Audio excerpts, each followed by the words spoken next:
मुझ में भरे हैं गुण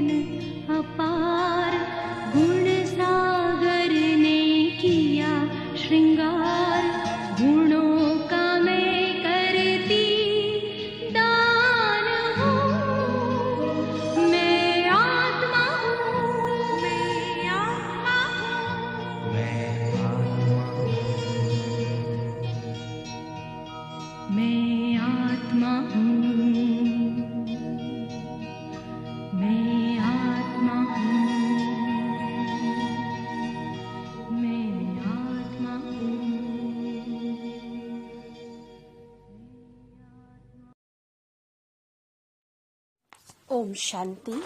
2 सितंबर 2024। प्यारे बाप दादा के अनमोल महावाक्य।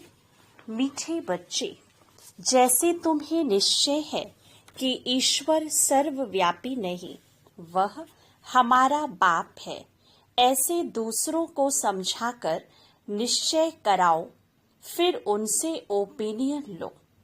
प्रश्न: बाप अपने बच्चों से कौन सी बात पूछते हैं जो दूसरा कोई नहीं पूछ सकता है? उत्तर: बाबा जब बच्चों से मिलते हैं तो पूछते हैं, बच्चे पहले तुम कब मिले हो? जो बच्चे समझे हुए हैं वह झट कहते हैं, हाँ बाबा, हम 5000 वर्ष पहले आपसे मिले थे। जो नहीं समझते हैं वह मूझ जाते हैं। ऐसा प्रश्न पूछने का अकल दूसरे किसी को आएगा भी नहीं। बाप ही तुम्हें सारी कल्प का राज समझाते हैं। ओम शांति। रूहानी बच्चों प्रति रूहानी बेहद का बाप समझाते हैं। यहाँ तुम बाप के सामने बैठे हो। घर से निकलते ही इस विचार से हो कि हम जाते हैं शिव बाबा के पास, जो ब्रह्मा के रथ में आकर हमको स्वर्ग का वर्षा दे रहे हैं। हम स्वर्ग में थे, फिर 84 का चक्र लगाकर अभी नर्क में आकर पड़े हैं। और कोई भी सत्संग में किसकी बुद्धि में यह बातें नहीं होंगी। तुम जानते हो, हम शिव बाबा के पास जाते हैं, जो इस रथ में आकर पढ़ाते भी हैं। वो हम आत्माओं को साथ ले जाने आए हैं। बेहद के बाप से जरूर बेहद का वर्षा मिलना है। यह तो बाप ने समझाया है कि मैं सर्वव्यापी नहीं हूँ। सर्वव्यापक तो 5 विकार हैं, तुम्हारे में भी 5 विकार हैं, इसलिए तुम महान दुखी हुए हो। अब ईश्वर सर्वव्यापी नहीं है, यह ओपिनियन जरूर लिखवाना है।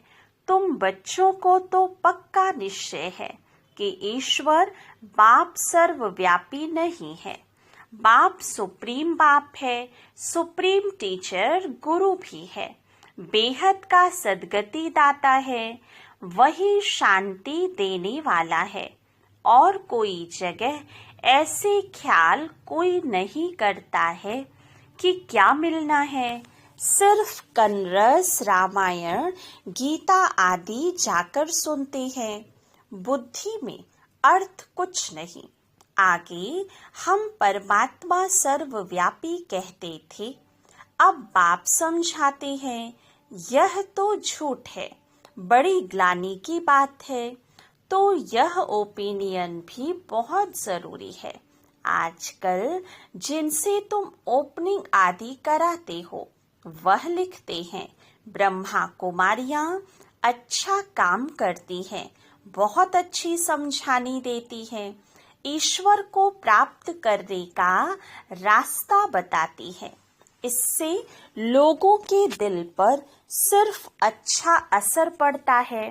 बाकी यह ओपिनियन कोई भी नहीं लिख कर देते कि दुनिया भर में जो मनुष्य कहते हैं ईश्वर सर्वव्यापी है, यह बड़ी भूल है। ईश्वर तो बाप टीचर गुरु है। एक तो मुख्य बात है यह। दूसरा, फिर ओपिनियन चाहिए कि इस समझाने से हम समझते हैं गीता का भगवान श्री कृष्ण नहीं है। भगवान कोई मनुष्य या देवता को नहीं कहा जाता है। भगवान एक है, वह बाप है। उस बाप से ही शांति और सुख का वर्षा मिलता है। ऐसी ऐसी ओपिनियन लेना है। अभी जो तुम ओपिनियन लेते हो वह कोई काम की नहीं लिखते हैं। हाँ, इतना लिखते हैं कि यहाँ शिक्षा बहुत अच्छी देते हैं। बाकी मुख्य बात जिसमें ही तुम्हारी विजय होनी है वह लिखाओ कि ये ब्रह्मा कुमारियां सत्य कहती हैं कि ईश्वर सर्वव्यापी नहीं है, वह तो बाप है, वही गीता का भगवान है। बाप आकर भक्ति मार्ग से छुड़ाकर ज्ञान देते हैं। यह भी ओपिनियन जरूरी है कि पतित पावनी पानी की गंगा नहीं परंतु एक बाप है। ऐसी ऐसी ओपिनियन जब लिखें तब ही तुम्हारी विजय हो। अभी टाइम पड़ा है। अभी तुम्हारी जो सर्विस चलती है इतना खर्चा होता है, यह तो तुम बच्चे ही एक दो को मदद करते हो, बाहर वालों को तो कुछ पता ही नहीं। तुम हो अपने तन मन धन से खर्चा कर अपने लिए राजधानी स्थापन करते हो। जो करेगा वो पाएगा, जो नहीं करते वह पाएंगे भी नहीं। कल्प कल्प तुम ही करते हो, तुम ही निश्चय बुद्धि होते हो। तुम समझते हो कि बाप बाप भी है, टीचर भी है, गीता का ज्ञान भी यथार्थ रीति सुनाते हैं। भक्ति मार्ग में भल गीता सुनते आए परंतु राज्य थोड़े प्राप्त किया है। ईश्वरीय मत से बदलकर आसुरी मत हो गई। कैरेक्टर बिगड़ते पतित बन पड़े। कुंभ के मेले पर कितने मनुष्य करोड़ों की अंदाज में जाते हैं। जहां जहां पानी देखते वहां जाते हैं। समझते हैं पानी से ही पावन होंगे। अब पानी तो जहां तहां नदियों से आता रहता है। इससे कोई पावन बन सकता है क्या? क्या पानी में स्नान करने से हम पतित से पावन बन देवता बन जाएंगे? अभी तुम समझते हो कोई भी पावन तो बन ना सके, यह भूल है। तो इन 3 बातों पर ओपिनियन लेना चाहिए। अभी सिर्फ कहते हैं संस्था अच्छी है, तो बहुतों के अंदर जो भ्रांतियां भरी हुई हैं कि ब्रह्मा कुमारियों में जादू है, भगाती हैं, वह ख्यालात दूर हो जाते हैं। क्योंकि आवाज तो बहुत फैला हुआ है ना। विलायत तक यह आवाज गया था कि इनको 16,108 रानियां चाहिए। उनसे 400 मिल गई हैं, क्योंकि उस समय सत्संग में 400 आते थे। बहुतों ने विरोध किया, पिकेटिंग आदि भी करते थे, परंतु बाप के आगे तो कोई की चल ना सके। सब कहते थे ये जादूगर फिर कहाँ से आया। फिर वंडर देखो, बाबा तो कराची में था, आपे ही सारा झुंड आपस में मिलकर भाग आया। कोई को पता नहीं पड़ा कि हमारे घर से कैसे भागे। यह भी ख्याल नहीं किया इतने सब कहाँ जाकर रहेंगे। फिर फट से बंगला ले लिया तो जादू की बात हो गई ना। अभी भी कहते रहते हैं यह जादूगरनी है। ब्रह्मा कुमारियों के पास जाएंगे तो फिर लौटेंगे नहीं। यह स्त्री पुरुष को भाई बहन बनाती है, फिर कितने तो आते ही नहीं है। अभी तुम्हारी प्रदर्शनी आदि देखकर वह जो बातें बुद्धि में बैठी हुई हैं वह दूर होती हैं। बाकी बाबा जो ओपिनियन चाहते हैं वह कोई नहीं लिखते। बाबा को वह ओपिनियन चाहिए, यह लिखें कि गीता का भगवान श्री कृष्ण नहीं है। सारी दुनिया समझती है श्री कृष्ण भगवान वाच, परंतु श्री कृष्ण तो पूरे 84 जन्म लेते हैं। शिव बाबा है पुनर्जन्म रहित, तो इसमें बहुतों की ओपिनियन चाहिए। गीता सुनने वाले तो ढेर के ढेर हैं। फिर देखेंगे, यह तो अखबार में भी निकल पड़ा है। गीता का भगवान परम पिता परमात्मा शिव है। वही बाप टीचर सर्व का सद्गति दाता है। शांति और सुख का वर्षा सिर्फ उनसे मिलता है। बाकी अभी तुम मेहनत करते हो, उद्घाटन कराते हो। सिर्फ मनुष्यों की भ्रांतियां दूर होती हैं, समझानी अच्छी मिलती है। बाकी बाबा जैसे कहते हैं वह ओपिनियन लिखें। मुख्य ओपिनियन है यह, बाकी सिर्फ राय देते हैं। यह संस्था बहुत अच्छी है। इससे क्या होगा? हाँ, आगे चल जब विनाश और स्थापना नजदीक होगी तो तुमको यह ओपिनियन भी मिलेंगे। समझकर लिखेंगे। अभी तुम्हारे पास आने तो लगे हैं ना। अभी तुमको ज्ञान मिला है। एक बाप के बच्चे हम सब भाई भाई हैं। यह किसी को भी समझाना तो बहुत सहज है। सब आत्माओं का बाप एक सुप्रीम बाबा है। उनसे जरूर सुप्रीम बेहद का पद भी मिलना चाहिए। 5000 वर्ष पहले तुमको मिला था। वो लोग कलयुग की आयु लाखों वर्ष कह देते हैं। तुम 5000 वर्ष कहते हो। कितना फर्क है। बाप समझाते हैं 5000 वर्ष पहले विश्व में शांति थी। यह एम ऑब्जेक्ट सामने खड़ी है। इनके राज्य में विश्व में शांति थी। यह राजधानी हम फिर स्थापन कर रहे हैं। सारे विश्व में सुख शांति थी। कोई दुख का नाम नहीं था। अभी तो अपार दुख है। हम यह सुख शांति का राज्य स्थापन कर रहे हैं अपने ही तन मन धन से गुप्त रीति। बाप भी गुप्त है, नॉलेज भी गुप्त है, तुम्हारा पुरुषार्थ भी गुप्त है। इसलिए बाबा गीत कविताएं आदि भी पसंद नहीं करते हैं। वह है भक्ति मार्ग। यहाँ तो चुप रहना है। शांति से चलते फिरते बाप को याद करना है और सृष्टि चक्र बुद्धि में फिराना है। अभी हमारा यह अंतिम जन्म है पुरानी दुनिया में। फिर हम नई दुनिया में पहला जन्म लेंगे। आत्मा पवित्र जरूर चाहिए। अभी तो सब आत्माएं पतित हैं। तुम आत्मा को पवित्र बनाने के लिए बाप से योग लगाते हो। बाप खुद कहते हैं, बच्चे देह सहित देह के सब संबंध छोड़ो। बाप नई दुनिया तैयार कर रहे हैं।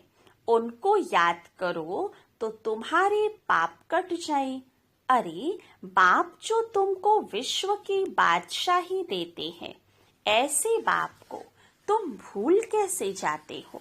वह कहते हैं, बच्चे ये अंतिम जन्म सिर्फ पवित्र बनो। अब इस मृत्यु लोक का विनाश सामने खड़ा है। यह विनाश भी हूबहू 5000 वर्ष पहले ऐसे ही हुआ था। यह तो स्मृति में आता है ना। अपना राज्य था तो दूसरा कोई धर्म नहीं था। बाबा के पास कोई भी आता है तो उससे पूछता हूँ, आगे कब मिले हो? कोई तो जो समझे हुए हैं वह झट कह देते हैं 5000 वर्ष पहले। कोई नए आते हैं तो मूंझ पड़ते हैं। बाबा समझ जाते हैं कि ब्राह्मणी ने समझाया नहीं है। फिर कहता हूँ, सोचो तो स्मृति आती है। यह बात और तो कोई भी पूछ ना सके। पूछने का अकल आएगा ही नहीं। वह क्या जाने इन बातों से। आगे चलकर तुम्हारे पास बहुत आकर सुनेंगे जो इस कुल के होंगे। दुनिया बदलनी तो जरूर है, चक्र का राज तो समझा दिया है। अब नई दुनिया में जाना है, इस पुरानी दुनिया को भूलते जाओ। बाप नया मकान बनाते हैं तो बुद्धि उसमें चली जाती है। पुराने मकान में फिर ममत्व नहीं रहता है। यह फिर है बेहद की बातें। बाप नई दुनिया स्वर्ग स्थापन कर रहे हैं, इसलिए अब इस पुरानी दुनिया को देखते हुए भी नहीं देखो। ममत्व नई दुनिया में रहे, इस पुरानी दुनिया से वैराग्य। वह तो हठ योग से हद का संन्यास कर जंगल में जाकर बैठते हैं। तुम्हारा तो है सारी पुरानी दुनिया से वैराग्य। इसमें तो अथाह दुख है। नई सतयुगी दुनिया में अपार सुख है, तो जरूर उनको याद करेंगे। यहाँ सब दुख देने वाले हैं। माँ बाप आदि सब विकारों में फंसा देंगे। बाप कहते हैं काम महाशत्रु है, उनको जीतने से ही तुम जगत जीत बनेंगे। यह राजयोग बाप सिखलाते हैं, जिससे हम यह पद पाते हैं। बोलो, हमको स्वप्न में भगवान कहते हैं पावन बनो, तो स्वर्ग की राजाई मिलेगी। तो अब मैं एक जन्म अपवित्र बन अपनी राजाई गंवाऊंगी थोड़े ही। इस पवित्रता की बात पर ही झगड़ा चलता है। द्रौपदी ने भी पुकारा है। यह दुशासन हमको नंगन करते हैं। यह भी खेल दिखाते हैं कि द्रौपदी को श्री कृष्ण 21 साड़ियां देते हैं। अब बाप बैठ समझाते हैं, कितनी दुर्गति हो गई है। अपार दुख है ना। सतयुग में अपार सुख था। अब मैं आया हूँ अनेक अधर्म का विनाश और एक सतधर्म की स्थापना करने। तुमको राज्य भाग्य देकर वानप्रस्थ में चले जाएंगे। आधा कल्प फिर मेरी दरकार ही नहीं पड़ेगी। तुम कभी याद भी नहीं करेंगे। तो बाबा समझाते हैं, तुम्हारे लिए जो सबके मन में उल्टा वाइब्रेशन है वह निकल कर ठीक हो रहा है। बाकी मुख्य बात है ओपिनियन लिखा लो।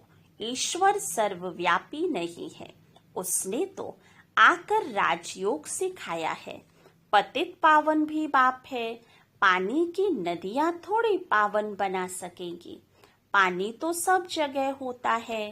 अब बेहद का बाप कहते हैं, अपने को आत्मा समझो। देह सहित देह के सब संबंध छोड़ो। आत्मा ही एक शरीर छोड़कर दूसरा लेती है। वह फिर कह देते हैं आत्मा निर्लेप है। आत्मा सो परमात्मा। यह है भक्ति मार्ग की बातें।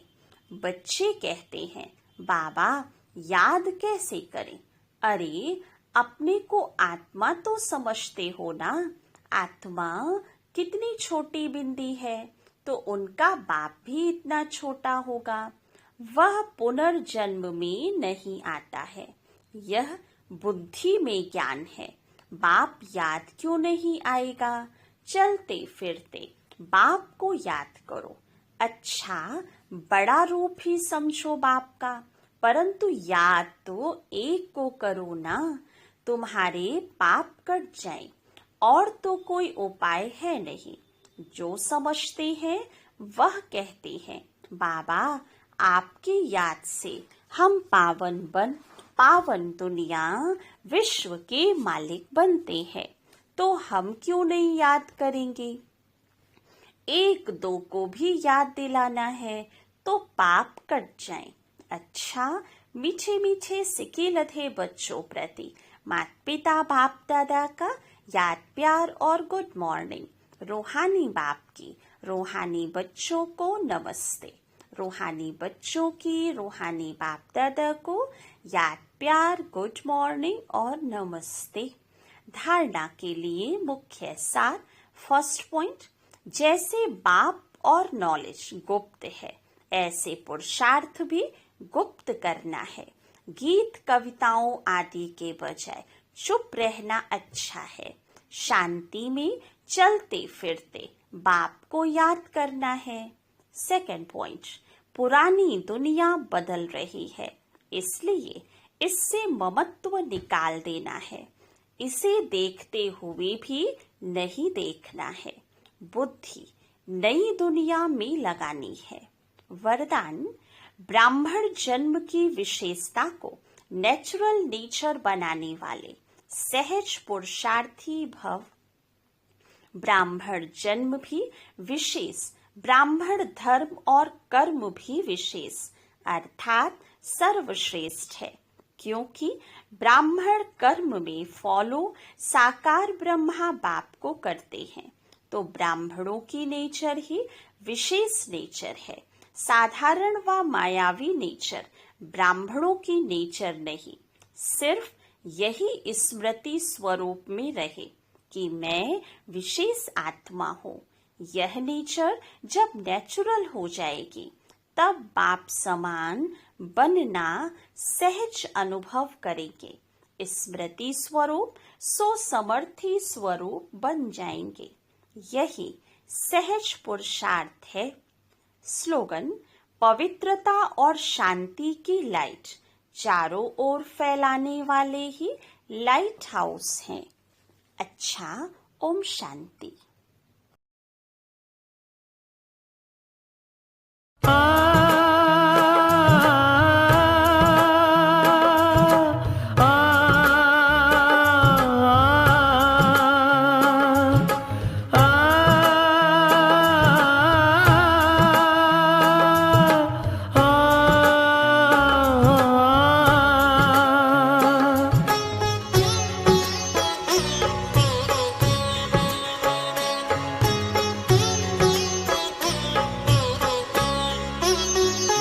वरदान लुटाने वाले, सद्ज्ञान सुनाने वाले।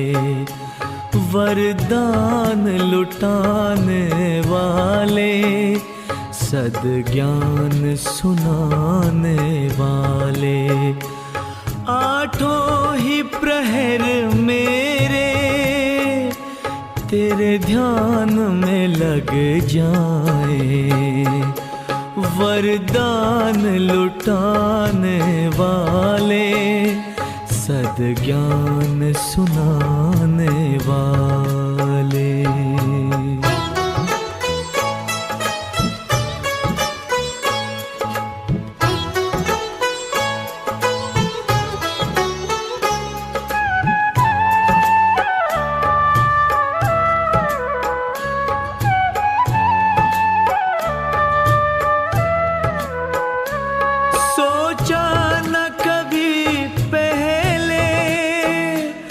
बिन मांगे वो पाया, जिसे ढूंढ रही दुनिया, उसने हमें अपनाया।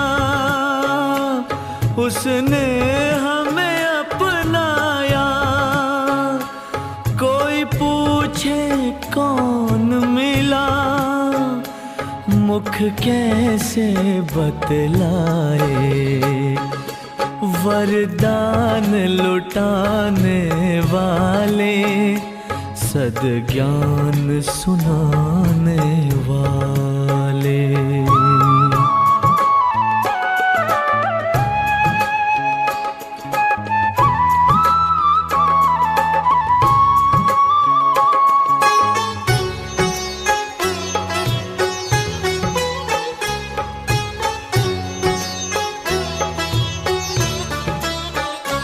चुप रहना चाहे हम, ये आंखें बोलती है। इनमें बसता है तो सब भेद ये खोलती है। सब भेद ये खोलती है।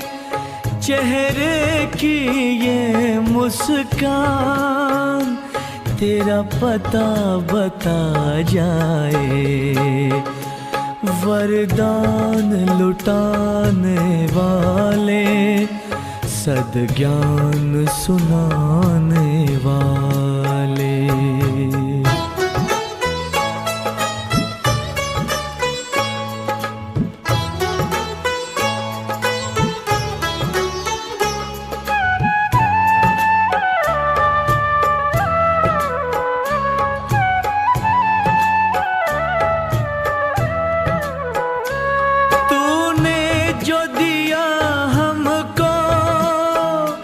किसी और ने ना देखा, बस हम और तुम थे जब बदली जीवन रेखा, बदली जीवन रेखा।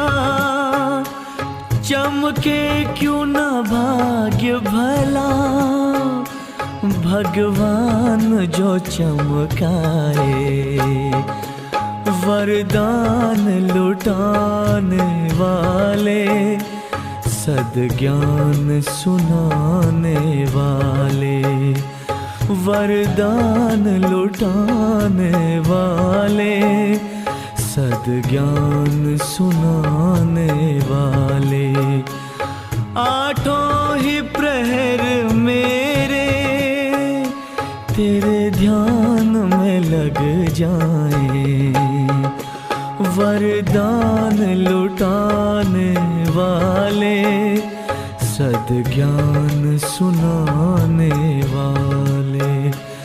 वरदान लुटाने वाले, सद्ज्ञान सुनाने वाले। वरदान लुटाने वाले, सद्ज्ञान सुनाने वाले। वरदान लुटाने वाले, सद्ज्ञान सुनाने